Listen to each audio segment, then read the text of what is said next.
Friends, வாங்க தட்டாம்பயிறு புளிக்குழம்பு எப்படி வைக்கிறோன்னு பார்க்கலாம். சட்டுன்னு 5 நிமிஷத்தில் முடிச்சிடலாங்க. இந்த மெத்தடில் வைங்க, சூப்பராக முடிஞ்சிடும் வேலை சீக்கிரம். குக்கரில் 1 டம்ளர் பயிர் போட்டு 1 ஸ்பூன் எண்ணெய் ஊற்றி நல்லா வறுக்கணுங்க.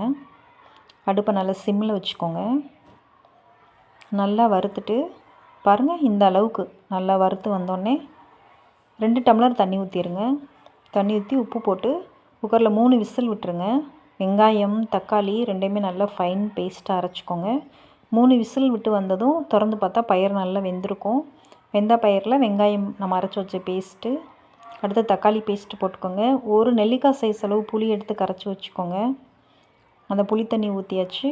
அடுத்து நம்ம வீட்டில் அரைச்ச மசாலாத்தூள், தேவையான அளவு உப்பு போட்டு நல்லா கலக்கி விட்ருங்க. உங்களுக்கு உப்பு காரம் தேவையான அளவு போட்டுக்கோங்க. செக் பண்ணிவிட்டு லாஸ்ட்டாக கொஞ்சோண்டு கொத்தமல்லி தழை தூவி குக்கர் போட்டு விசில் விட்டுருங்க. ஒரு விசில் வந்ததுக்கப்புறம் இறக்கி பார்த்தா சூப்பரான குழம்பு ரெடி. எண்ணெய் ஊற்றி கடுகு, கருவேப்பிலை, வரமிளகாய் எல்லாமே போட்டு தாளித்து கொட்டிட்டா குழம்பு ரெடி. தேங்க்யூ. சப்ஸ்கிரைப் பண்ணுங்கள்.